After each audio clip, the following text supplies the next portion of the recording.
Oh, it's you. Come on in. Welcome to the Scumm Bar.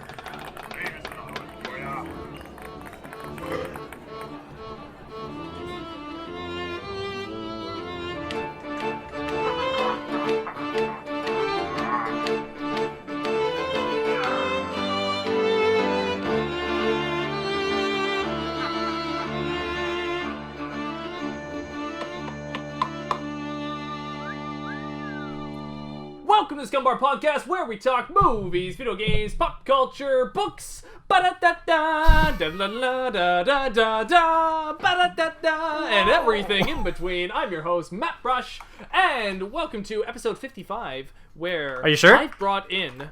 Nope, it's not. It's 56. No, are you I've sure? Brought in...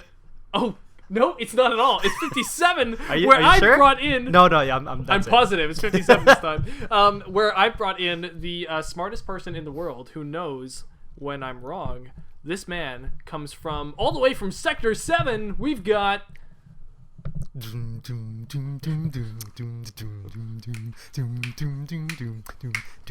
Hello, it's me, Anth0z. Mario. Hey there. Oh, speaking of Mario, Yeah. today's Mario Day. What? There's a day for Mario? Yeah, March 10th. I bet you there ain't no day for Luigi, yo. Probably no. Probably not. Probably not. No. But today it's Mario. It's National Mario Day. March the 10th is Mar 10. When you write it out, Mar 10, it looks like Mario. Oh. So it's actually a thing. Like, Okay. That makes sense. Nintendo has sales on specific titles, and Amazon follows suits, and Best Buy and all that. Yeah. I want to hear your best Mario impression. Go. Yeah. Wah. Wahoo. That's so good. Oh my gosh. You're very good at impressions. I don't think you know that. I'm but pretty you're sure I very just good at them. blew out so many people's ears with that one. Yahoo! No, that was very good. Good job. Thank you. Wow, I'm impressed. Also, just because I wanna poke the dancing bear, can you do your Goofy? We're just gonna have one episode where it's just like it's all just imitations and impersonations. But you're so good at and there's no content. Let me apologize to the audience for a second. I'm so sorry. It is episode 57. If you remember from last week, or if you listened to our last episode, I was over at the farmhouse, which I'm actually still at the farmhouse, but I'm over at my regular house right now just to do this impromptu recording. So I got my notes, but of course I never updated the number. So I'm like Ron Burgundy, and I just read what's on the sheet. And it said 55, and so therefore I read 55. But we are on episode 57, and we got lots to talk about. There's so much going on. Anth0z, I don't even know what to do next. Let's just go into it. What's new with you? Oh, okay. So, wow, yeah, there's a lot to go with. Okay. Here are my notes about me. It starts with Castlevania. I watched Castlevania. That's perfect, because I don't want to spoil it for anybody else, but that's my topic of the day! Oh, is it actually? Oh, it sweet. actually is, so that's perfect. Cool. I think I can't remember if I mentioned it in the last episode, but I may have been already watching it at the time, and so I've actually finished season 1 and 2, and I enjoyed it. It was fun. And I'm looking forward. Good. What else? Okay, I'm just gonna quickly go through the things that I've done. So go through it. Watch Castlevania, watch Ford v Ferrari, watch Parasite. I watched To All the Boys Part 1 and 2.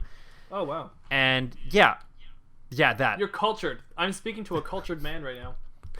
Yep, that's me. Yep, I know Mario Day and I know film. Apparently, yeah, good job. I mean, I haven't seen any of those movies, and I want to see all of those. Well, I don't know about The Boys as much, but I definitely want to see Ford versus Ferrari, and I want to see... What was the one you said? Oh, Parasite? Coronavirus one. Parasite, yes. It's not the coronavirus one, but... Actually, no, if anything, the coronavirus movie is Contagion. That seems to be the movie that everybody's watching right now. Which is hilarious, because my fiance and I saw that when it came out in theaters. And I don't know why we watched that movie, we just wanted to go see this. Yeah. And, it ruined us. That movie just ruined us. We never wanted a virus near us, ever. Oh, you know what? And these things freak me out. People told me about that. I never got around to seeing it. It's somewhere low on my list, but I still do want to see it. Well, right now it's apparently getting really it's watched a bunch right now just because it's related to it's a similar event to how people view coronavirus right now. So I see. Okay. So probably has to do with panic just mode. spreading Yeah, exactly. Epidemic yeah. and spreading a disease, and not much anybody can do about it, and the government can't necessarily help you and all that stuff. So it's the extreme version of what people are seeing coronavirus to be. Yeah. Okay, that's fair. What's new with you? What's new with me? I just finished. Let's see. Prepare to Meet Thy Doom. It's a book written by David Kushner, and I just went through the audiobook done by Will Wheaton, and it's actually the sequel. And I'm gonna put air quotes on that, but you can't see it. It's the sequel to Masters of Doom, which is a very good book that I've been recommending to Anth0z over the last couple weeks. It's on my list. And Masters of Doom, just to tangent here, Masters of Doom is about the id developers, or id developers, who made the game Doom and Quake, Rage, Doom 3, still making the Doom games today. But the book is about just the creation of Doom and Wolfenstein and kind of the development of those games, and it's very, very good. But I have to say, the sequel is really not that great. It's Prepare to Meet Thy Doom. I just bought it on Audible, which we don't even sponsor Audible, but let me just tell you, Audible. But we're gonna talk about it. Yeah. So free marketing. I just went through the sequel, and it's just not that good, because David Kushner clearly made Masters of Doom a very good book, and then after that he just kind of did a bunch of articles about games, and then Prepare to Meet Thy Doom is the compilation of all those articles to make the sequel book. And I honestly think he just cashed in on the name, and I'm not trying to make him sound like a bad writer. He's a great writer. It's just Masters of Doom is a full story about the id developers of Doom, and then Prepare to Meet Thy Doom is just kind of, I don't know, just tangents a bunch. It's just all these different things. So, well, I mean, it's probably tangenting because they're just telling you to prepare, not like, here is Doom. Yes. Right. So yeah. Also, why is the name Prepare to Meet Thy Doom? I have no idea. You know, it doesn't really make much sense. And I read the reviews beforehand, and a lot of people did say this beforehand. But I felt like I really liked Masters of Doom, so I was like, you know, it must be good. Honestly, the reviews were right, though. I'm not saying it's a bad book. It's just nowhere near on the level of Masters of Doom. So I recommend David Kushner a lot. He made Jacked as well, which is a book about Rockstar. Jacked. About Rockstar, the drink? No, Rockstar Games, who made Grand Theft Auto. And he made that book, and that book's very good as well. So I recommend that, and I recommend Masters of Doom, but I do not recommend Prepare to Meet Thy Doom. Quick tangent. That's what I finished. I really enjoyed that. Other than that, I'm still living on a farm, taking care of dogs and chickens and bees. So... And getting eggs. And getting eggs. And... Oh, I got 4 eggs yesterday. I came home from work, and there was 4 eggs in the thing, and I was like, wow, it's been a good day. Is that a record? That's a record for you, That's right? a record. 4 it's eggs. A new record. Do you get honey? There are 5 chickens, so 4 eggs is... That's like... You know, I don't even want to do the math. That's great. That's like 20%. That's like, yeah. Approximately 80% of my chickens are laying eggs. Negative 20%. Yeah. That's why I didn't want to do the math. Yeah. So are you also getting honey from the bees? No. Well, I don't know why I responded so quickly. No, as in yes, but no, as in I'm not extracting honey from any of these bees, but I have honey at the house made from these very bees. So I have tried the honey from them. And then you also have about 20% of the honey compared to bee ratio? Yeah, negative 20% of that honey is mine. But no, honestly, I don't like the honey from these bees. It tastes kind of like candle wax in a weird way. Like it's edible. Yeah. But it's just that so it's not as sweet. Yeah, I'm really used to naturally. No, that's not true. I'm really used to sugary, like fortified. Honey. Yeah, man-made sugary honey. Yes. You know, that you put on your toast. And when I'm having natural honey from these bees, it's just there's no taste there. So I loaded this like peanut butter and honey sandwich, and I love peanut butter and honey sandwiches. Yeah. I loaded it with honey, and then I was eating it, and I was like, I'm not getting any of that zip. You know, it was just sort of like peanut butter with this like mashy gum in it. You know, and I was like, it just didn't go very well. I don't know if I want to have that texture in my mouth. Just no, I know. Doesn't sound pleasurable. No, pleasurable. It was not pleasurable. So that's what's new with me. Now, before we get into the news, I would like to quickly tangent into something we missed last week, which is, would you like to hear a pirate joke? Did we really miss that? We did miss it. Sorry. You know what? It's because, because I was hosting, so I should have come up with I blame joke, you. So it's my fault that we did not have a pirate joke. It is your fault, yes. I see. And I have to say, actually, I did play for my fiance the episode from last week because she doesn't necessarily listen to our whole podcast, but sometimes she listens. She doesn't to necessarily episodes. like our podcast, but I wouldn't go that far, but I would say that she doesn't listen to it as much. Yeah. She did listen to last week's episode, and she loved you hosting it. She thought it was amazing. So you made her laugh a whole bunch. She thought it was a great beginning, and by the time we got to the end, when you made me do that improv thing, she thought that was great. So that was really good. Did she enjoy hearing her topic get discussed? Yes. Oh my that was gosh. last episode, right? We praised her a whole bunch on that episode. So yeah, she was very happy about that. We're gonna have to get her some sort of like mascot uniform because it's eventually gonna be like this podcast is just gonna be revolving around her. Really, that's how it's gonna turn. Well, there's your wife as well. So I mean, it won't just be my fiance. Yeah, but we'll see. That is we'll see. True. To the talent of many men out there, it is inspired by the women that they're with. So yes. Yes. Yep. Okay. So, would you like to hear a joke? Yes. Finally. Sweet. Awesome. Okay, here we go. How much do pirates pay for corn? How much do pirates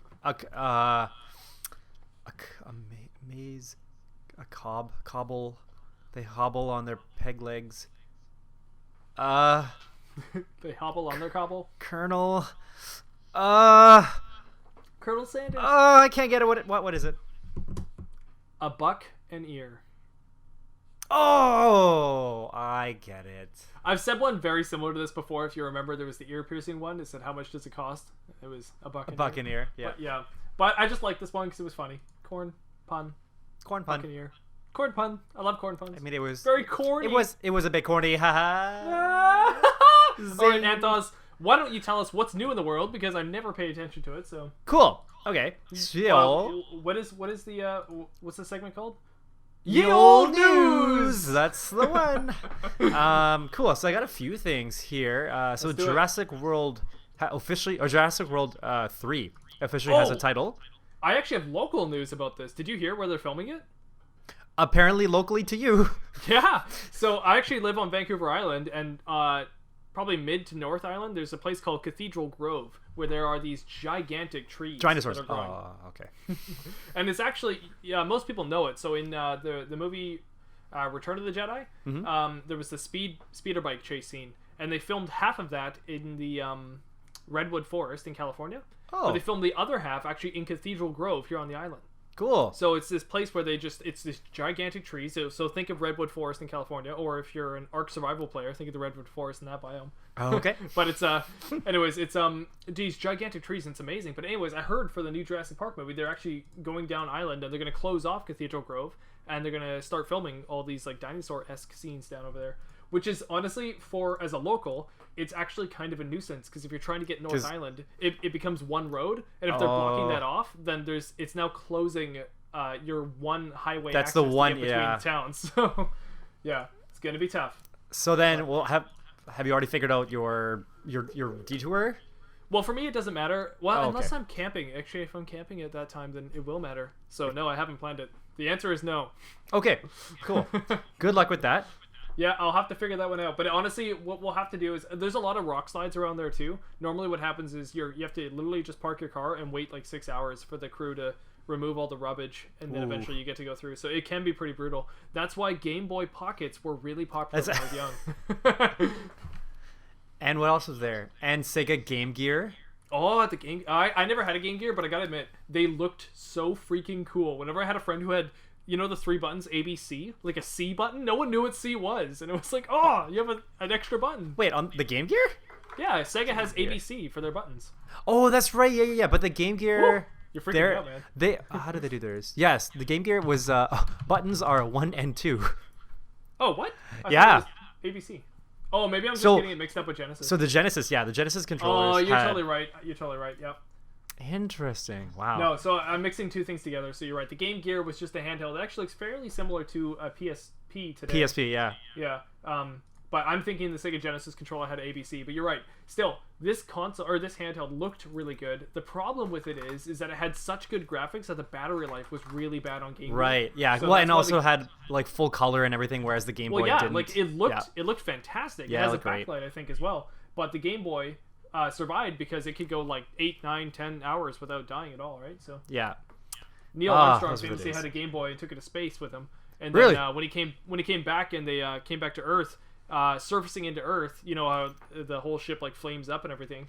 The Game Boy got completely destroyed and wrecked, but it actually still runs today. And it's in, I can't remember what museum, but you can see it running in a museum with Tetris running on it. And so there's this Game Boy in some museum that's still running Tetris today. That was like his favorite game. Which astronaut? I thought it was Neil Armstrong, but let me just, I don't know, search it up. Wait, Game Boy back then? Tetris. Tetris. Let's see. Astronaut. I'm gonna look it up too. Let's race.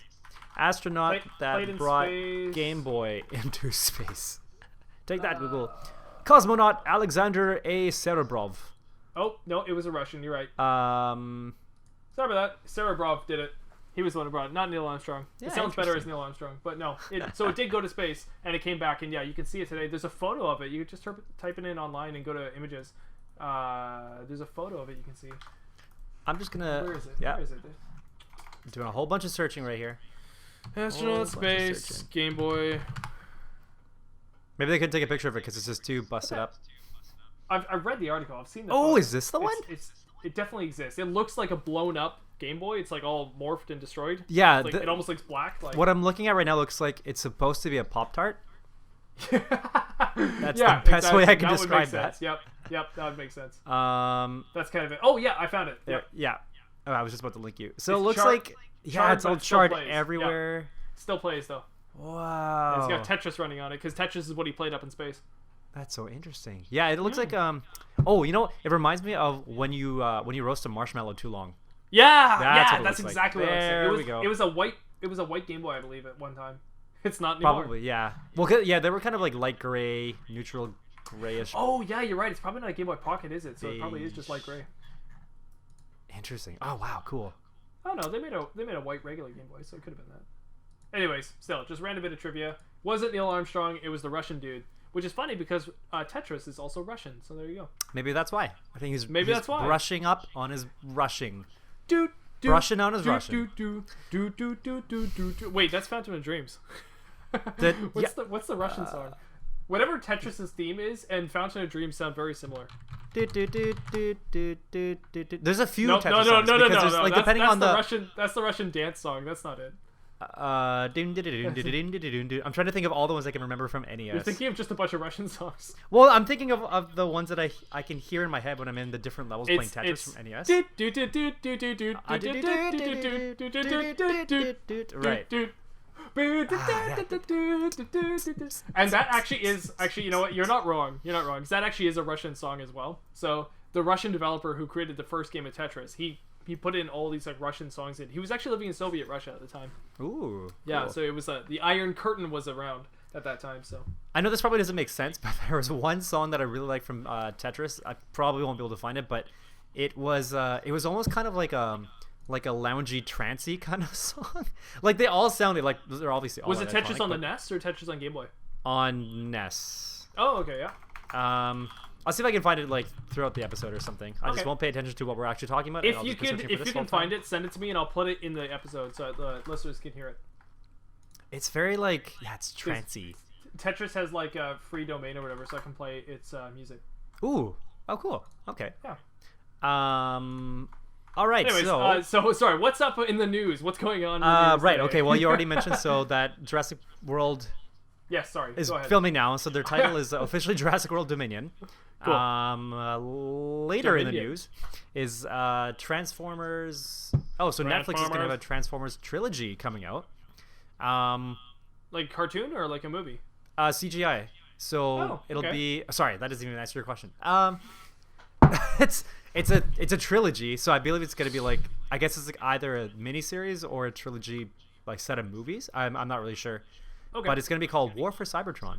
War for Cybertron. That sounds fun because I think there was a video game, and there probably was some also like other comic arcs that were War for Cybertron as well. I'm sure there were. Must have been. And then in addition to that, in Transformer news, there's a Beast Wars movie in development for all you Beast Wars fans. I was just about to say, because I could care less about Cybertron, Yeah. but I care so much about the Maximals. Yeah. So that'll be Retcons? interesting. I didn't read into, obviously I didn't read into, but I didn't read into You read that article and you were like, copy, paste. and then well, it was really just like, okay, here's the link for it, and I'm gonna put it in my notes in case I ever decide to read something. But nope.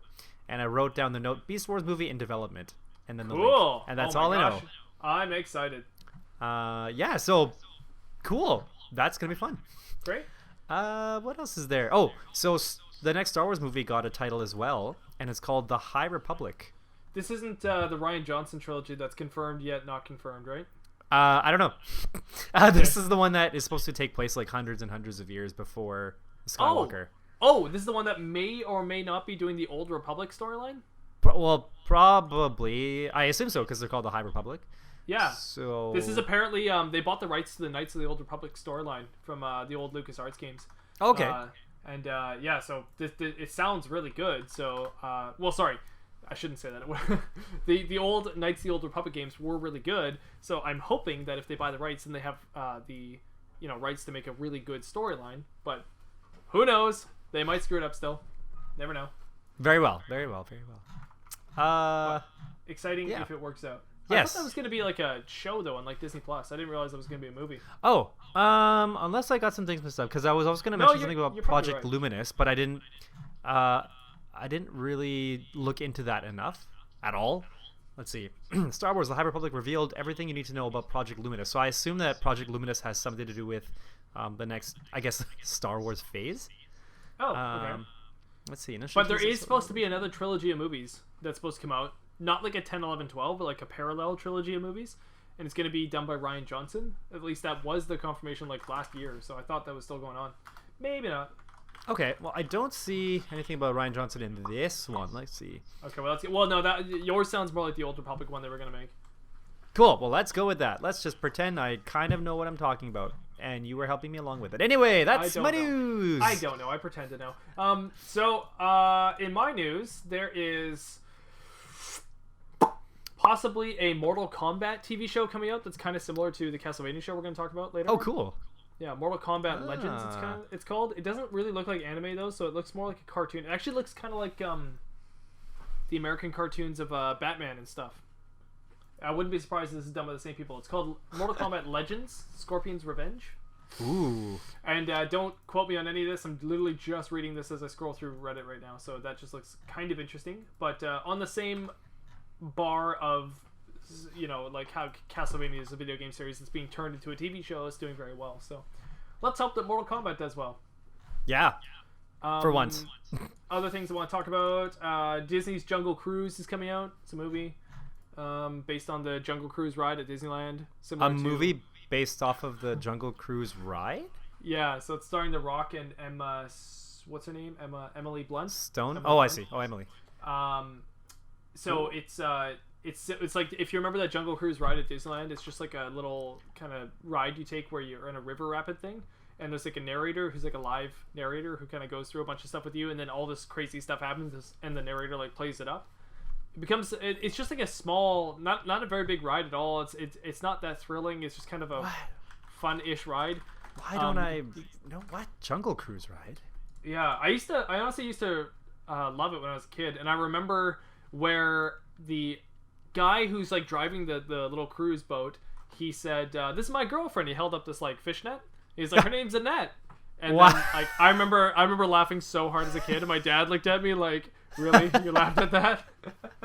So I will never forget that. But anyways, it's funny how Disney's making another movie based on one of their rides, and it doesn't look horrible is the joke, but it's also looks nothing like the ride. But neither did Pirates of the Caribbean for that matter. So yeah, I mean, you can't really make it look like the ride itself. In order to make it compelling, anyway, I think it'd have to be pretty different. Yeah. I can honestly see it doing fairly well. It just looks like another blockbuster. It's honestly very similar to something like Jumanji. It's just going to be a what-if movie kind of thing. So yeah. How happy will you be if somehow they fit in this is my girlfriend, she's Annette, like joke in the movie? How happy will you be? If they can somehow fit that in, that's great. But I honestly think it's something that guy did as just like his shtick when he was the Jungle Cruise driver. Yeah. And also, I'd just like to point out that a lot of the guys that do that kind of role, they're people that are aspiring to be like Hollywood actors. So for all I know, that was like Tom Cruise before he was big. Well, not Tom Cruise because that wasn't that long ago. But let's say that was Jason Statham before he was big. It probably wasn't actually, but it could have been. Okay, I was gonna say, I mean, he's not that big. When you set him next to The Rock, he's pretty small. One last thing I want to say is they're apparently trying to build up the Dark Universe, which is the Dracula and the old monster movie characters. If you remember, there was a Tom Cruise movie not that long ago for The Mummy. Right. Okay. And it flopped, it did horrible, and then the Dark Universe just like failed, and they weren't going to bring it in at all. But there's a lot of rumors going around that the Dark Universe is going to be revamped yet again, and it's going to start with Dracula. What was that? There's like a Sean Connery movie. Is that the one where there were a bunch of League of Extraordinary Gentlemen? Is that the one? Yeah. Yeah, that one is similar to the Dark Universe storyline. It kind of brings in Jekyll and Hyde, a few of the characters, Invisible and Man, Frankenstein, I think, is in and Frankenstein's monster and all that stuff. I don't think Dr. Frankenstein was in it, actually. I think it was just a few others. But that's actually based more on a DC comic for League of Extraordinary Gentlemen. But this is based on the actual, the old Warner Brothers, or not Warner Brothers, who is it? I can't remember it. Universal Monsters. Sorry, Universal movie monsters from like the 30s with Bela Lugosi and Boris Karloff and all that for Frankenstein and Dracula, respectively. Okay. So they're going to bring it back, apparently, and they're going to start with Dracula. Now, this has happened so many times. There's been so many Dracula movies. There's been so many Frankenstein movies. But the last popular ones were the... is it called Bram Stoker's, I believe? Or, no, the Hammer ones. I'm sorry, the Hammer ones in, like, the 80s were the last, like, really popular ones. And that was starring Peter Cushing and Christopher Lee. Okay, I'm searching up Hammered Vampire. Hammer Dracula. If you type in Hammer Dracula, you'll get Christopher Lee looking crazy. Hammer Dracula. And that is, it's Hammerstein, I believe is what it is. And Christopher Lee played Dracula. And he's nuts. And he's so good. Oh, right. Yeah. And, Peter Cushing, people will know as General Tarkin in Star Wars. So, fun fact, actually. So, George Lucas was a big fan of these movies. So, he actually put in Peter Cushing as his General Tarkin to kind of be the Dr. Frankenstein to Vader, being Frankenstein's monster. And later on, he put Christopher Lee as Count Dooku as a homage to Count Dracula, as the kind of the Dracula he used to play. So, that's actually why he put those two actors in that film, which is just kind of a fun bit of trivia. That's cool. Yeah. So anyways, that was the last time this was really popular. I really hope this does well. I would love to see the return of Dracula, Frankenstein, Wolfman, the Invisible Man, maybe like Swamp Creature. Like, I'd love to see all these guys come back on screen and then in a Marvel-esque formula be all in one. So they're trying it right now, and we'll see how it goes. The Dracula movie is in the works now, and it's supposed to reboot the Monsterverse. So I hope it starts. Oh, that would be interesting. Yeah, that could technically be the next trend. It could movies, be, I guess, right? It could fail miserably, but who knows? They could do a horror-esque universal universe thing, like how Marvel is doing, but like in a horror setting instead of hero setting, right? So that would be interesting, and I'd love to see something like that because it'd be very new. Yeah, I'm looking forward to seeing all of them team up. Like, one of them will be like the rich one who like provides all the resources and gets them all new costumes. That would be sweet. Well, they tried to kind of do that with Gladiator guy. Can't remember his name right now. Russell Crowe? Russell Crowe, yeah. He was he played Dr. Jekyll and Mr. Hyde in the Mummy movie, and he was kind of the Iron Man one who was supplying all the funds to make these monsters come out. And they were trying to start it up there with the Dark Universe, but that didn't really work out. So wait, you mean in the Tom Cruise Mummy movie? Yeah, the Tom Cruise Mummy movie. Oh, okay. I didn't see it. It didn't seem like it did not do well. It was definitely trying to start this whole Dark Universe thing, and then it failed. So let's hope this Dracula one starts. Honestly, if you want your Iron Man character for your Dark Universe, Dracula makes the most sense. Like, I was picturing Dracula. Should be your Iron Man character. He's also immortal, so kind of works. Yeah. So was Tony Stark. Tony Stark was immortal in our hearts. That's all my news. I'm done. Great. So just before we move on, I did send you a link. I found that Tetris song I was talking about. Oh, sweet. So it is Tetris song number 3. I guess is what it's called. Okay, let's play it in 3, 2, 1, and go.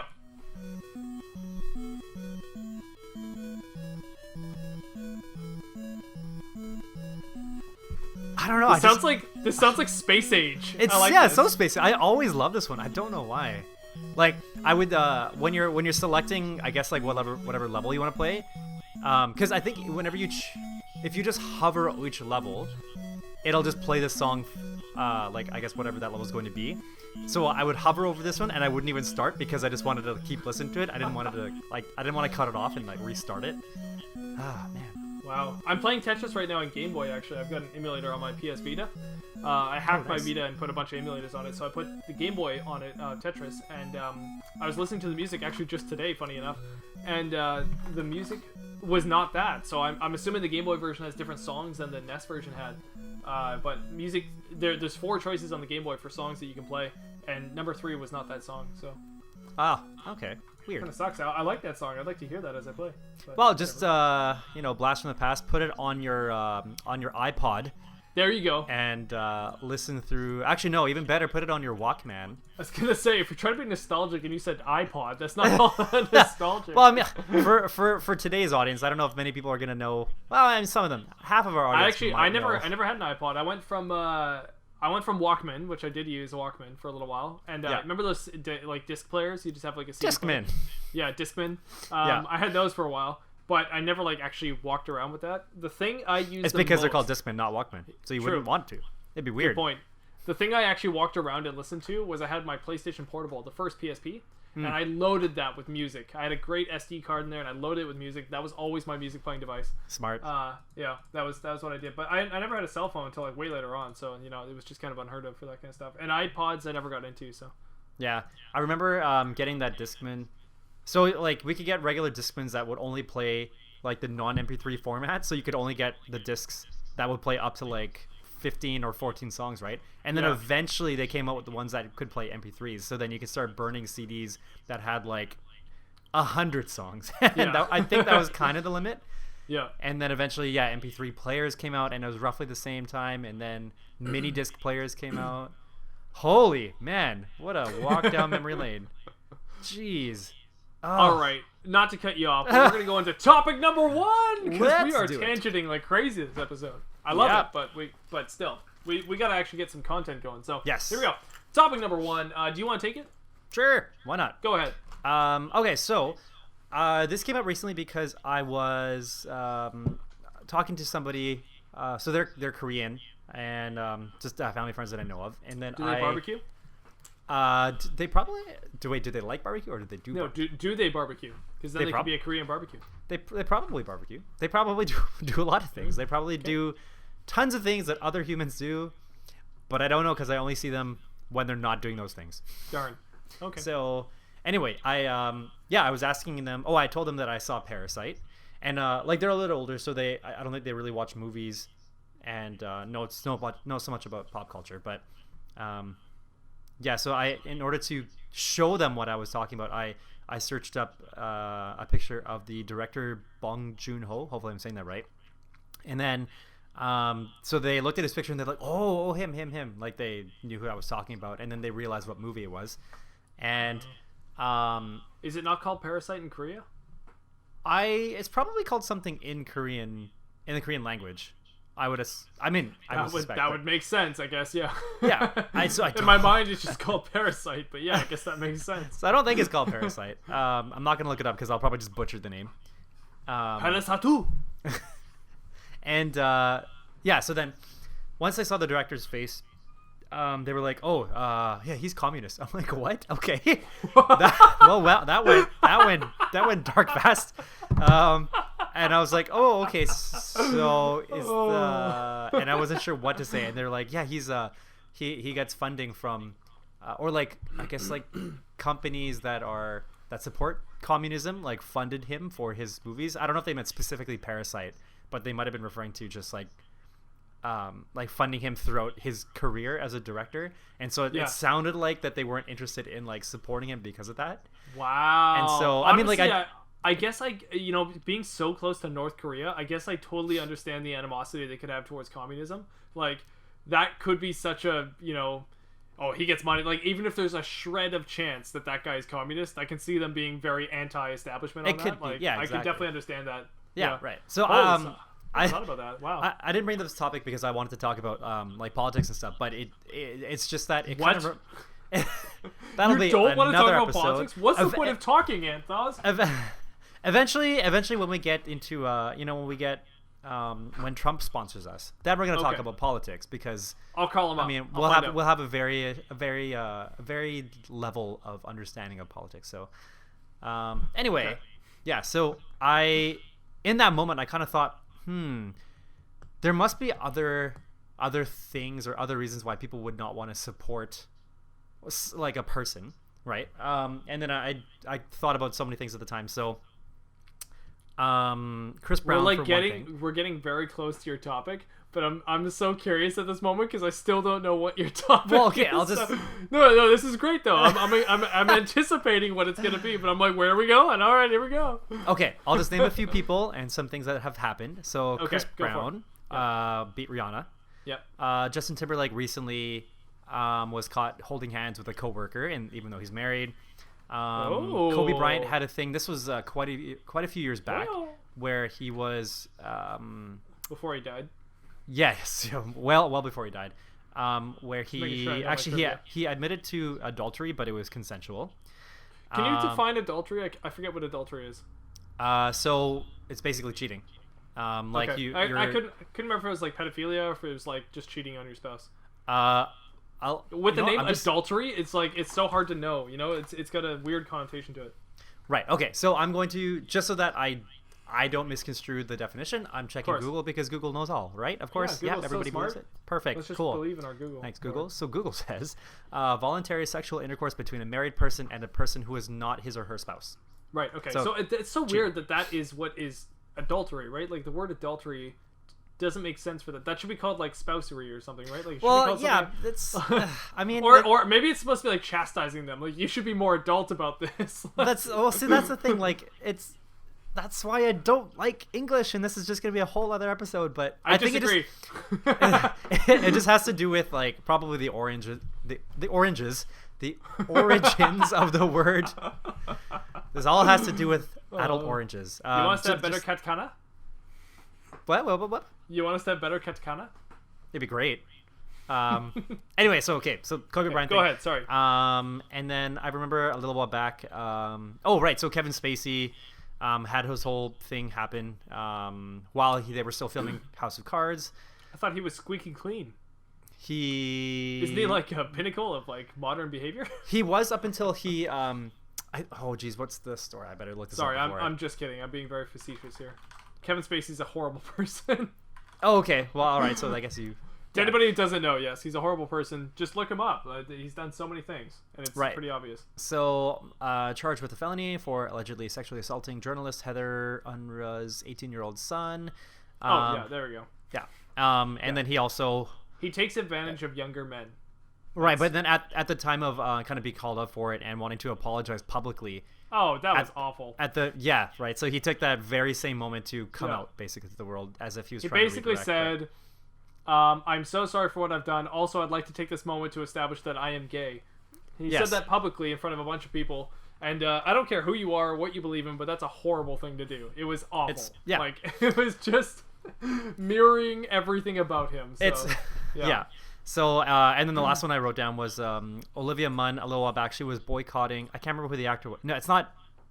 Olivia Munn was not the perpetrator. But there was she was the one victim? of the... Shoot. I'm so sorry. I haven't looked up like. It's okay. I don't know much about Olivia Munn, but I like her in the show The Newsroom. I thought she was really cool. Ooh, I haven't seen that. I gotta watch that. It's not that great of a show anymore, but the first season was really good. I enjoyed it. Let's see. Okay, so I think it got canceled after the third season. Here it is. Okay, so I don't want to see all these ads. All these ads. Get a pop-up blocker, then you won't have to see those ads. Oh, okay. Maybe I got it the other way around. But anyway, Olivia Munn found out from an acquaintance that Steven Wilder Striegel, with whom she shared one scene in The Predator, his sole scene in the film, which has now been cut, has been a registered sex offender since 2010. Right. Pleaded guilty to trying to lure a 14-year-old girl into a sexual relationship. So I believe, from what I understand from this, was that Olivia Munn was trying to kind of like boycott him being. I think this is prior to his scene being cut, but she was trying to boycott his involvement in the movie. So, anyway, that all of these kind of just made me think about like, we have all these people that have done some pretty bad things, some pretty inhumane things, and yet people still tend to follow them or support them in their craft, essentially kind of separating, I guess, any kind of emotional attachment from, like literally just whatever it is that they are doing to contribute to the world, and that's usually through their craft, right? So I mainly just mentioned celebrities in the form of actors and singers, and then basketball players. So and director. But anyway, so I don't know. I brought this topic up more so because I haven't necessarily thought of, or haven't really drawn a line in what it is, what makes me follow / not follow, or decide to not follow somebody based on what they've done outside of their craft, right? So Chris Brown beating Rihanna. Say that 5 times fast. Anyway, so in that scenario, he did very terrible thing, and yet he still has a very flourishing career because I guess people over time have just forgiven him, or maybe it didn't even stop people from following or supporting him because it's thought like, well, that has nothing to do with his music, and I like his music, so I'm just gonna keep going with that. So right.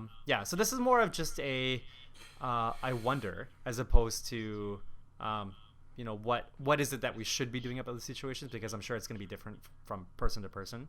But I mean, you did already mention earlier about how the with the whole Korean thing, and being on edge with political values. I mean, I think that's already been a stigma that I've known to have or be around growing up in elementary school. Like, don't tell people who you're going to vote for, blah blah blah, or don't tell people who you support, and stuff like that. But I don't know.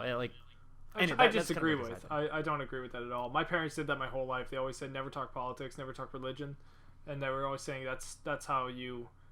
Oh, what was it? Like you if you want to keep your friends or something, like never talk religion, never talk politics, and like I was raised that way for so long, and it wasn't until I just heard somebody be like, "How do you get to know somebody if you're not afraid to talk about all topics with them?" You know, and I was like, "Oh, yeah, wow," you know, and something I realized is, oh, like don't be afraid to talk about that kind of stuff, and if you have an argument with somebody, don't just belittle them. Don't just try to like win anything. Just try to have a real conversation with them about what they actually care about, you know? Yeah. And it's like, okay, yeah, I get that. So, and when you do have that kind of open conversation, and you are like, you're keeping yourself open-minded and willing to listen to the other side and understand the other side, if anything, that's kind of like a benefit to both people, because if you start arguing with somebody, and you obviously want to prove your point, or I guess make somebody else understand your point, but by discussing, you're already doing that. You don't have to get angry at them. You don't have to. Oh, for sure. You don't have to belittle them in order to do that. And then the more you get to converse with them, the more you can understand, and the more you learn, and I don't know, even potentially being able to strengthen your side even more, if that's the case, right? Or either way, you've come out on top because you learned something. So. In terms of what you're talking about with like how we should act towards people when we discover these kinds of things, I think. Well, I don't want to dictate like what we should be doing or how we should. No, of course, it's just opinions. It's an opinion. Exactly. Piece. It's just opinions. Yeah. I don't know. I try my best to, not listen to somebody's music if I don't believe in their values. Now, I don't suggest that that's what everyone should do. It's just that that's how I feel. I don't feel like I should enjoy someone's art or craft if I don't necessarily like how they were as a person. But I have differed back and forth, and I can be hypocritical on that, because Michael Jackson I don't necessarily like as a person, and yet there's a lot of values of Michael Jackson I do like. I think he was a very hard worker, right? And I think that his music can be really, really good. So Bill Cosby I think is a great comedian, and I still listen to his stuff today, and I still watch his show, The Cosby Show, today. And yet, obviously, with the controversies of Bill Cosby, you look at him and go, well, maybe he wasn't the best person. Maybe if the allegations are true, then maybe, And yet, at that same time, Robert De Niro starts spouting off all these very stupid ideas, in my opinion, and I get really frustrated with him. And I think, like, man, maybe he's not that great of an actor. Maybe he's kind of dumb and stuff. And I start to think these things. But then I watch The Irishman, and I'm like, man, he's got great acting chops when he wants to. So it's like, you got to separate the artist from the art sometimes. And the art itself can be fantastic, and yet the artist can be just an idiot. and it can be really hard to like one and not the other. And I do struggle with this all the time. So I will make fun of people on the show. Even I'll make fun of people all the time, and yet I still like some of the stuff they do. So it is a struggle for sure. Yeah, and I agree, it is a struggle, and I think the struggle is because if you end up supporting somebody because of their craft, but they have done some terrible things on the other side of that, then I guess then that kind of shadow falls upon you, that you're basically supporting somebody who does these bad things, even though that's not why you're supporting them. But there's that association, which I think makes it difficult. And I guess at the same time, it does make it kind of unfortunate, because there's, like you said, like with Michael Jackson, there are values that you didn't like and values that you did like. Yeah. And so where is it that you draw the line? Like, do I have to have more values that I do like, or do I have to have in order to justify supporting him? And I don't necessarily think so. I mean, you can just support the values, right? Like, we don't know these celebrities firsthand, because we don't talk to them like day to day. We're not like their close friends and stuff, right? So I think it would be difficult to kind of put the onus on us to really justify like supporting a whole person that we have never met. But supporting the values, that totally makes sense to me, and you can separate that from the values that you don't like. So you say like, yes, well, I like that Michael Jackson, if one of his values was he wanted to really produce good music, and he wanted to showcase a lot of good talent on his albums and showcase like good dancers in his shows, then that's great, because he's trying to provide work for other people, and he's truly trying to help others with their craft, something that he can relate to, right? Because he had to start somewhere, and to get to where he was. And then you can say, I like that about him, but I don't necessarily like when he hangs children out of the window, because I don't think that's a good thing to do, right? So yeah. So I feel like that would at least be like a happy medium, right? Like you support the values as opposed to supporting the person or the artist. So and actually, and on top of that too, I do believe that even the most evil people in the world, which I know is subjective, but whatever, even the most evil people in the world, I believe, can do good.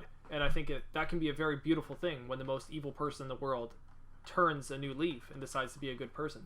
So even if I completely disagree with something, I try my hardest to still pick apart the things I do get out of it. Even like, for example, let's take a random example. So a lot of people dislike Hitler. Oh yeah. And you can still read the Third Reich, and you can still find things out of that book that you enjoy. Maybe some ideas that you actually think are great that you can apply to your own life. Some things that you think are, good actions or good morals. Some good backbone. Because every bad idea has little glimpses of good ideas within it, which is why it can be so enticing to some people. Yeah. So I think the real truth of it all is that you just need to use your own discernment to be able to look into people, recognize the things you don't like, and recognize the things you do like, and get the good things out of it. And then also, this is the hardest part, and I never do this, is praise those people for those good things and ignore the bad. So yeah, well, I agree tough. I agree with the whole you like having discernment and being able to pick apart like the good from the bad. I wouldn't say necessarily ignore the bad, because like it does exist, and I think given that those bad things are there, in communication with them, I guess. I see. You can definitely let them know that they're doing what you think is a bad thing, but there's a fine line on that, and I just think it's best. Yeah, because you also don't want to dictate to somebody else, right? Of course, yeah. I do think it's best to praise them for the good things that they're doing, and maybe if it's possible, if you are able to ignore the bad to them, at least if you don't acknowledge the bad things that they do, then maybe they start to notice, almost like you're training a dog over time, right? Like you're trying to get it to you're praising it for the good things it's doing. Exactly. Maybe eventually it just keeps doing the good things. Yeah, and that's how you promote the good things, right? Yeah, you praise it, you support, reward, you show things. Support for exactly. No, I'm not saying that's perfect. I definitely am no genius in this topic or anything like that. That's just something that I'm trying to do better at, because I am very negative when it comes to, especially when we come to celebrities. I'm very negative on Hollywood, and I do want to recognize that there's obviously good things out there for influencers, basketball players, musicians, actors. There's obviously a lot of good traits that they can have. I just like to point out the bad ones so much, and it might come off as negative on the podcast, but I like to point out the bad ones so much only because I feel like we've put them on this pedestal, so I feel like they deserve it. But at the same time, no one necessarily deserves that. Everyone should be praised for their good qualities and recognizing those, and everyone at the same time should also be reflecting on themselves, seeing the badness that they have, and trying to be a better person. Yeah. The unfortunate thing is that people put on pedestals, not that they're putting themselves on pedestals, but no, those that are put on pedestals end up being brought down in some form, because that I hate to say that it kind of comes with the territory, but I think it only comes with the territory because of certain I guess companies who want to draw good ratings for their tabloids and their magazines or articles and stuff like that, right? They want to find any small amount of dirt just to humanize them some more, bring them down to quote unquote our level. That's true. Which is it's unfortunate that happens. I wish it didn't happen, but it just kind of comes with the territory. I wish a lot of things didn't happen, but unfortunately they do. Me so too. Yeah. I guess the moral of the story is just use your best judgment and praise goodness when you see it, and for sure, and recognize evil when you see it as well. Yeah, I'm definitely one to say, like, I can be hypocritical. I'm definitely imperfect. I make a lot of mistakes. I do things that I realize later, or my wife makes me realize later that was not good. I'm very happy to rely on her to point out those things that I can work on. Honestly, and I think this is why relationships are so important. I honestly feel like my significant other is more than half, like it's got to be like 80% of the reason why I can be a better person. When you have another person who's not afraid to recognize your faults and point them out and still love you for it, that is life changing, because it's positive, because they point out these things and still care about you and want you to change, and you're not afraid to see these bad things and then reflect on them and then become a better person. This doesn't mean every single thing in your life you need to change and be better for, but it does mean that there are certain qualities that everyone has that they can improve on and get better at. Yeah, for sure. Anyway, thanks for entertaining me or humoring me with that topic. Are you humored? Have you had fun? I'm quite humored. My funny bone is shaking. Oh, that's a good sign. Anth0z, let's move into topic number 2. All right, wait, are we skipping the wheel of scum? Just checking. I hate to do it, but honestly, we're at 52 minutes, so we're gonna have to. All right, that's cool. Yeah, I just thought I'd mention. Just now that I've been the host, I know what things I've been missing out on, and just that's all. Viewers, I'm so sorry at home, but we're gonna have to skip the wheel of scum again. I don't know how many times we skipped it, but I feel like we haven't done it in like 5 episodes, so.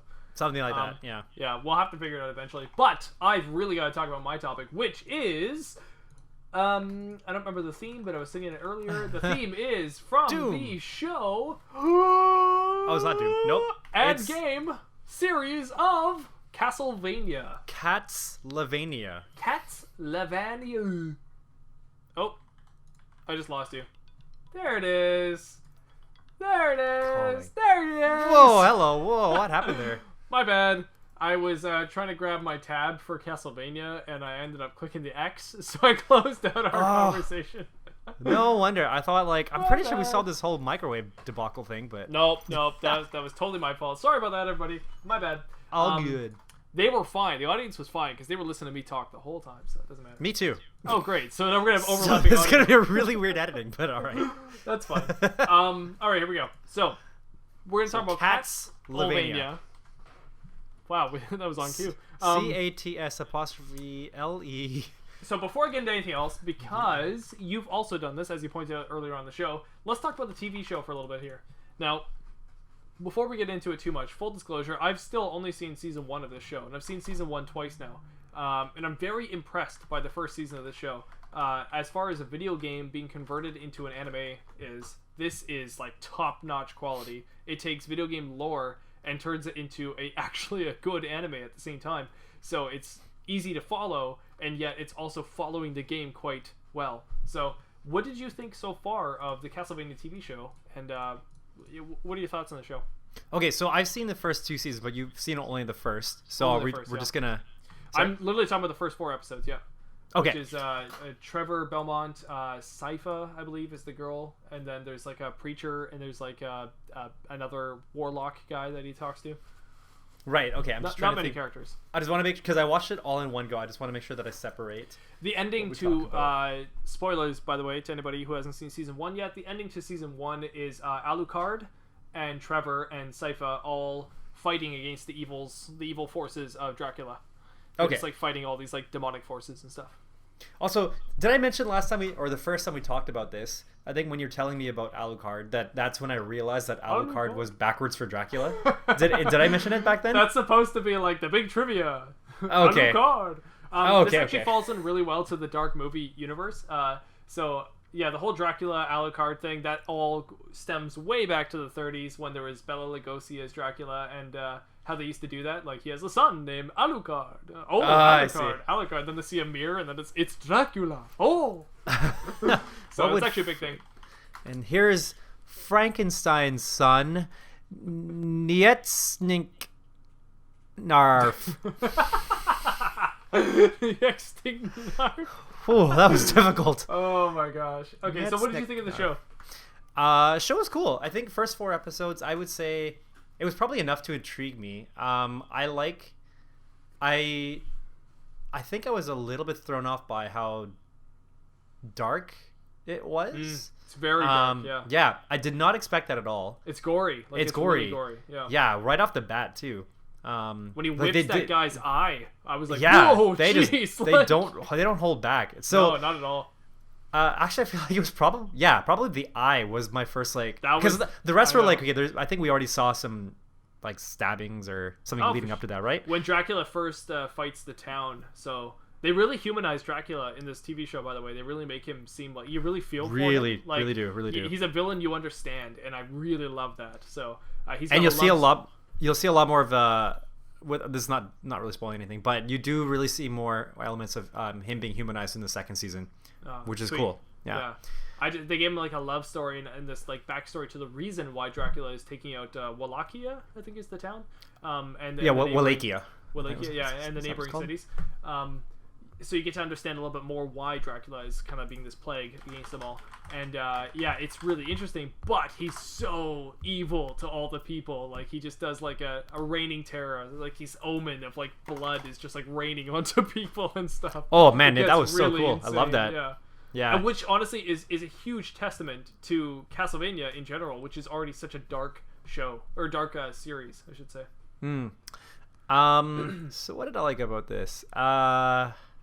So I don't really know. I don't know Trevor that well, other than in the show, because I didn't play the games. But I kind of like his character.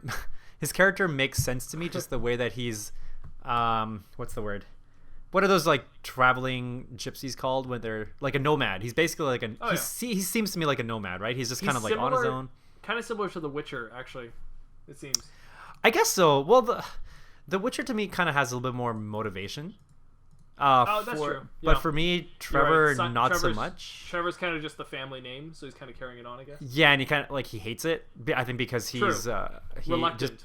He is reluctant. Yeah, exactly. He's reluctant. So, but I think I feel like they pull that off well, like his reluctancy, but still like obviously he wants to get by and he doesn't want to cause any trouble.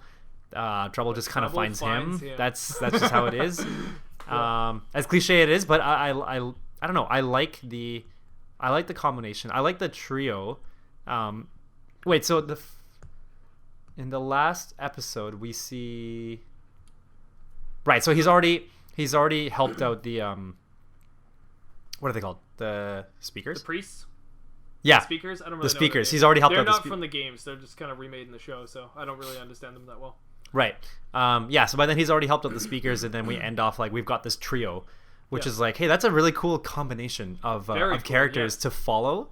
Alucard, Sypha, and Trevor. That's very cool. Yeah. Yeah. Because it's kind of like, I don't know. It kind of reminds me of Diablo, like the original. You get to pick one of 3 characters. Yeah, they're very different, right? Yeah. Yeah, and they all like they complete each other in terms of like the skills that they bring to the table. Oh, and that one moment where, like, because honestly, you only have one last episode of the first season where they're all together. So you only really get one episode of all of them working together. Yeah. There's that one moment where Trevor and Sypha fall through, like, the ceiling, I believe. Yeah. And they're falling, and then they both use their own skill. Yeah, their own skill or game mechanic to their advantage to keep them alive, and it's so cool. I can't even really remember what happens. Trevor uses his whip to like slow their fall maybe, and then Sypha uses like something to like stop their like a force field or something to like stop them from like breaking their fall. I can't really remember. Something like that. Yeah. Trevor uses his whip to pull them together. That's what he does. He grabs her, pulls them together. She uses the force field to stop them from falling. So that's just it's just very cool, and like as a fan of the games, I really appreciate that. It was definitely like games motivating the show at that moment. So that was cool. So is that a similar mechanic that you can see in the game then? Similar, yes. Okay. Each character in, well, actually, I can get into that later. But the show is based on Castlevania 3, Dracula's Curse. Okay. So that's a NES game on the Nintendo, and it's a prequel to the first Castlevania game on NES. So it stars Trevor Belmont, and it's about him, and he meets up with these characters in the game. Now he meets up with Alucard, Sypha, and one more called, I think, Grant. Can't really remember. And Tenarg. T-Narg. T-Narg. I'm T-Narg. No, he meets up with these characters, and then he goes off to fight Dracula. Then, after that, since it's a prequel, it then goes into Simon Belmont, which is who most people know. And Simon is the star of the first Castlevania game. And he's also the star of the second Castlevania game, which is called Simon's Quest. So, the show decided, no, screw that. Let's go all the way back to the beginning, which I think it's not the first Castlevania game in the timeline, but it's very close. And they went back to Dracula's Curse, which is like all about how Dracula, cursed the land. And it's so interesting. And then the show just like they took the storyline and just put it on steroids, and we were just like, boom, like let's make this insane. So they did a really good job. Cool. But in the game, Sypha is a character you can choose. Yeah. On the NES, you can press the select button, and your character kind of morphs into Sypha, and then you can play as her, or you can play as Alucard and Grant. So, yeah. See, I like that kind of stuff where, like, if a TV show is based off a game or something that is already like pre-existing. So basically, whatever the adaptation is, I like that they pay homage to whatever it came from. So being able to use those game mechanics and then seeing them in the show and seeing them in I guess in real time kind of thing. In different, like, in other kind of situations, like I really like that. It kind of reminds me of why I liked Pokemon, because I think they did the same thing, right? Like when you play the game, it's very static because it's just like turn based, and you only get to see their moves done in battle, other than some of the HM moves like Flash or Surf or whatever, right? Right. But then really, like in the show, you get to see them use their powers and skills or abilities. What does Sunspore really look like, And then they do Sunspore, and you're like, whoa, like that's crazy. Yeah, but they don't have to just use it in battle. Like they can use like all of the moves in any other way. Like I'm sure that. Oh, well, like, okay, Squirtle, for example, putting out fires. Like, you don't see that in the game, right? But you see it in the show. So I like when you get to see stuff like that, because then, it's nice getting that sense of like, oh, I know that move, and now I get to see it like in this kind of situation where I couldn't see that before. So I like that aspect. That's really cool. Trevor's whip is definitely like the big thing. You use the whip in Castlevania like it's no one's business. Like you destroy bosses with this whip, and it's such a satisfying feeling. If you haven't played Castlevania on the NES, you should definitely try just a level. Just play like one level, and you'll understand what I mean. Most enemies are one hit killed with this whip, so it just feels like a very strong, powerful weapon. So watching him in the show use that whip and actually utilize it, and like we said earlier, where he whips that guy's eye out, it's like, I know it's brutal and gory, but it also is exactly how you feel in the game. Yeah, exactly. Yeah. Even though you don't see the sprite of the eye coming out of what you hit, you imagine it happening. Way too gory for NES standards. But pixelated blood. Very good. Actually, I was gonna ask for his whip. Do you like in the game? Can you like upgrade his whip, or does he just have like one whip? Good question, but no, actually in the game it works on a strange mechanic where you pick up items as you play through the game. So you can pick up like a vial of holy water, or you can pick up a boomerang. Oh. It's like a cross, but it's like a boomerang cross. Or you can pick up this battle axe, which is my favorite weapon. And when you pick up those weapons as you play through the game, it's kind of what's that game called? My gosh, I can't remember. It's the shooter game. Counter-Strike. No, on the NES, it was a famous shooter game. Contra. Oh, yes. Nice, yeah. It's very similar to Contra. So as you play and you're holding that weapon, your battle axe, for example, as you play, you eventually pick up these upgrades to that weapon, so you can make First, it better yeah. and better and better. Right. But if you accidentally pick up, this is very NES-like, but if you accidentally pick up a different weapon, you go right back to square one with that weapon instead. So sometimes, like, you hit in Castlevania, you famously hit these torches on the side of the walls and mirrors and stuff like that. You just like whip a torch and then like a heart comes down, or sometimes an item comes down. When the item comes down, you might not want to pick it up depending on what it is. So, but you can tell before you pick it up, like you can see what the item is. Oh yeah, for sure, yeah. Okay. And recently I was playing just before you fight Dracula. I had level 3 battle axe, and I was just about to fight Dracula, and then I whipped a candle, and there was this holy water there, and I was like, oh no, like. I guess people probably grab the holy water to fight Dracula sometimes, but I was like, I don't want to, so I like save my. For the audience, I was using save states, so I was kind of cheating. But honestly, that's how I play Castlevania today. You know, sue me, but I don't care. It's a fun game. So I saved the state right then, just before grabbing the holy water. I was like, nope. And then I fought Dracula, and I fought him with that battle axe, and man, I destroyed Dracula. So it was. And it's much more satisfying that way, right? Oh yeah, battle axe to the head. That's how you want to do it, definitely. Yeah, that's similar to when I was playing Majora's Mask, and I didn't want to get the Fierce Deity Mask because that would make me like kill Ganon in like 3 hits or something like that. Or not Ganon, sorry, the Skull Kid. Skull Kid, yeah. Skull Kid in the mask. Yeah, so I took the harder route, but it's just so much more satisfying when you fish it out that way. Anyway, sorry, back to Castlevania. No problem. No problem at all. Quick things I want to talk about with it is that I don't know where the show is going. Maybe you know more than I do, but the show is, like I said, taking place in Dracula's Curse, which is a prequel series. It's possibly going to go into Simon Belmont, which is Castlevania and Castlevania 2. And that'd be really and he's in interesting. Smash Bros. Is he really? Simon and Richter are both in Smash Bros. Right now. No, I didn't know that. Yeah. For anybody at home, I have the Pikachu face on. But and he's yellow, and his cheeks went red. I had no idea. That's awesome. But if I was playing Smash Bros, I'd definitely play as them. Anyways, they're fun. They're really fun. They if they continue on, let's say they do go through Simon Belmont, maybe further on, they're eventually going to get to Symphony of the Night. Now, for any Castlevania fans, Symphony of the Night is the most famous Castlevania game. This is the one on PlayStation 1. It's very, very, very good. And this is where the game series sort of turned into almost RPG-like, where you're picking up items and carrying them with you. You also, it's kind of Metroid-like, which people kind of call it a Metroidvania, which is where that term came from. Okay. And it kind of becomes where like you're picking up these better and better and better items as you go, so then you have all these items to utilize as you play the game, just like Metroid. Okay. So anyways, Castlevania Symphony of the Night is the most popular, and if the show goes into the storyline of Symphony of the Night, this show is going to be the best show we've ever seen. And just to keep you intrigued, Alucard, who is now in the show, is one of the main characters to Symphony of the Night. So it's going to be really interesting to see Alucard still playing off as the show goes on, because he's got so much more story to tell. So it's going to be great. So I don't know if I did something weird. I don't see it anymore, but I was searching up on Google Symphony of the Night, and I'm pretty sure it autofilled Symphony of the Night Type 1 Diabetes, and I'm not really sure why.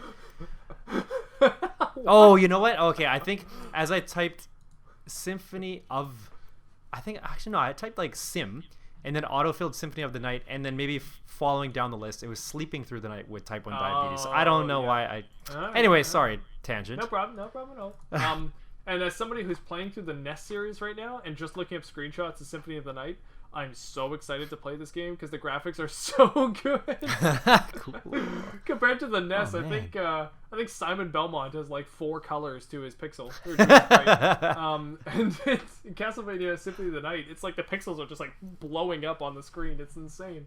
So, wow, cool. Man, I'm so excited. But if you don't know much about Castlevania, it's fine. Like, you might like it, you might not. I have no idea. But the music is what really got me into Castlevania. And even on the NES version, the very first Castlevania game on NES, the songs are so good. I know it's like MIDI and it's like tiny little blips and bloops, but it is so like Tetris. good. Yeah, it's very, very good. And it'll get you into the show.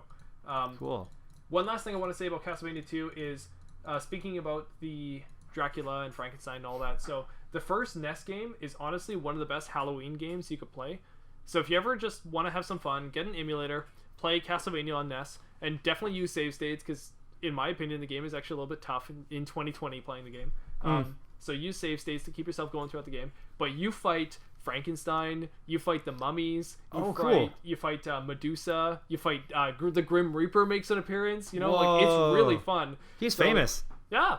So you're going through like these like very Halloween-esque things, getting into the castle to therefore eventually fight Dracula. So it becomes like this whole Halloween fun time you can have, I guess. So I really enjoy that. The game started off as just something like that. It was pretty much Halloween the game. And honestly, the credits at the end, you can search this up on YouTube if you want. The credits to the first Castlevania game are really funny. They have Bela Lugosi, but it's like a typo. And they have I think it's like Bram Stoker they have as like, or Bram Stoker they have as like a typo in there as well, and like Boris Karloff, they have Boris Karl Office and stuff as like these random like typos, and that's great. They'll say like Frankenstein played by Boris Karl Office, and so it's these Japanese guys that clearly loved the old school Universal films and were just as for fun, they were just like throwing them in there, right? So it becomes this like weird joke, but it's also really funny. So I was like laughing when I was playing recently. Nice. With Castlevania games, I guess for the first couple, are they? Would you say, or wait? What's the one that you were playing recently? That you? Well, I'm actually playing through Dracula's Curse right now, but I just finished the first one, Castlevania, and then Castlevania 2, Simon's Quest. Which, oh god, that game is difficult. You needed the Nintendo Power back in the day, or else you would not have understood how to play the game. Because Nintendo Power, the magazine, or like the the player's guide walkthrough kind of thing. Pretty much, yeah. Because there's confusing aspects in the game where like clearly you wouldn't have known what to do, and like you would have had to have read something or talked to someone to figure out actually how to continue. That's kind of cool. It's very difficult. So anyways, would you say that? Just went through. Okay. Would you say that either of those games, like even with or like without save states, just playing it back in the day, do you think? Like could they have been like a 1-day game kind of thing? Like could you get through it all in 1 day? You could beat the first Castlevania in 1 day for sure. You could definitely beat it, and I recommend it. Try it. Go for it. I don't have the patience to beat it in 1 day, so I beat Castlevania not that long ago, like probably 2 days ago. I beat it in maybe an hour. Whoa. It's because I use save states. So if you use save states, you don't necessarily have to worry so much because just before you see an enemy, you save a state. And then the enemy kills you, and you go, "Damn it!" And then you just load your state, and right? And then you know what the enemy's about to do. So you're like, okay, there we go, and you fight the enemy, right? So you have a huge advantage than you normally would have in the game. And the last battle with you and Dracula, it's a tough battle. It's hard, and I tried to do my best where I'm not cheating too much, but I definitely cheated. So using save states, you can make the game easy enough for if you're just curious about the story. Go ahead. And do it. But if you want anything similar to the anime show, play Dracula's Curse, which is number 3, Castlevania 3 on Nintendo. And it's very good. It's easy to play, pick up and play, and it's following the story of the show, sort of. Obviously, the show adds a lot more stuff to it, but it's a NES version of the show. So yeah. Well, the reason why I asked, I was just trying to tie or see if I can tie something in together because season 1 was only 4 episodes. It was really, really short. So I was thinking like maybe the first game was also really short. And then the second season is longer, so maybe the second game is longer. I don't know. Actually, I'm sure they didn't plan any of that, but the first game is a lot shorter than the second game because the first Castlevania is a lot more just action, whip a bunch of stuff, and then you win. The second game is actually using a lot of logic. So in the second game, you fight bosses sort of, but you also do a lot more of just like adventuring around. There's day and night cycles. There's like talking to citizens, all the stuff that's not in the first game. So Simon's Quest is actually like a full-on different kind of game. And then Castlevania 3, Dracula's Curse, goes right back to the same gameplay of Castlevania 1. Well, what made it good, which is just hack and whip. Nice. Cool. Yeah. Oh, sounds fun. Hack and whip until it is done. Sorry, I think I totally brought us away from your topic of like the Netflix show and just stuck to the video game. Oh, no, that's fine. I don't have much to say about the Netflix show except for that it's a good adaptation of the game so far from what I've seen.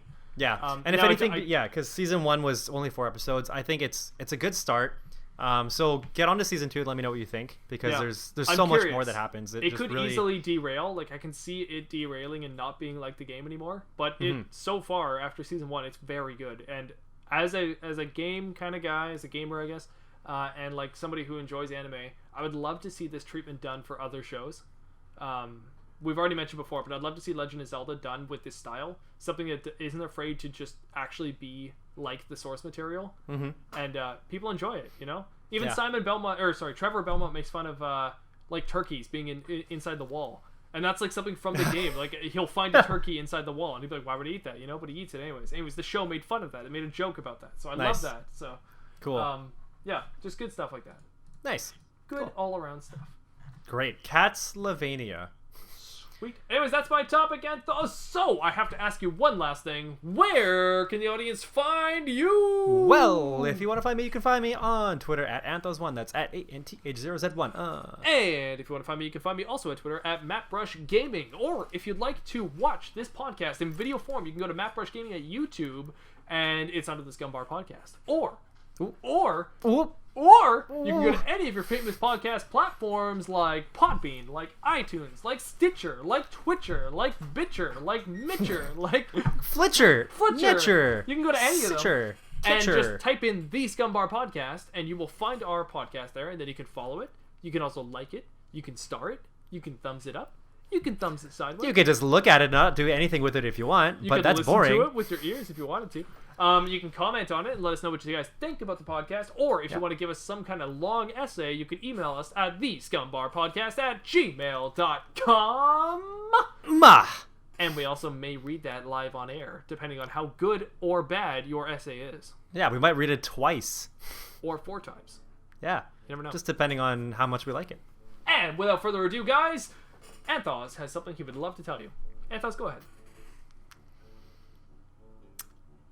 Usually in the dark, your mind fills the space. Monsters only live in your mind. But sometimes people can be just like monsters. And those live on Earth. Oh! Oh, goodbye! Wow.